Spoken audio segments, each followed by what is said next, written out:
Okay, so then looking now at the emissions, we have something that's much more useful, data that we can actually do something with.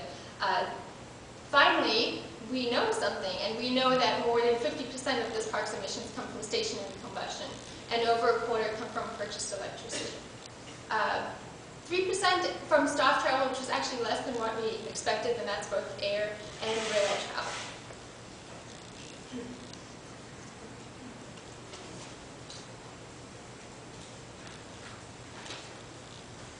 So since our study was conducted, since we wrapped up in January of 2008, the park has actually made a lot of progress conducting an energy audit and doing some very exciting things with renewable energy, which is very exciting to see, and it'll be great to next time they do their greenhouse gas inventory to see how this graph changes.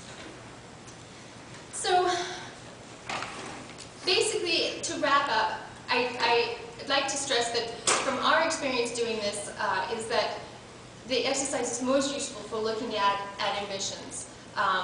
The option is out there to do seeker restriction if that's what you're interested in, but for our purposes and for educational purposes, emissions was most useful. It goes without saying to try and be as thorough as you can within reason, but understand that there are limitations. It's not a perfect exercise. And again, document all your decisions, all your steps taken.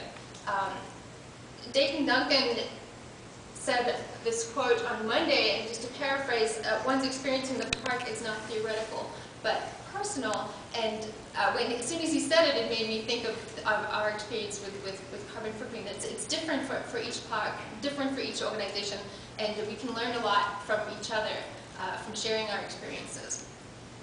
So if anybody wants to contact me, and this is the big reveal, thank you to Marsh Billings Rockefeller National Historical Park for hosting our study, and I urge you to speak to Rolf Diamant and Daniel Laban about the exciting things they have going on now.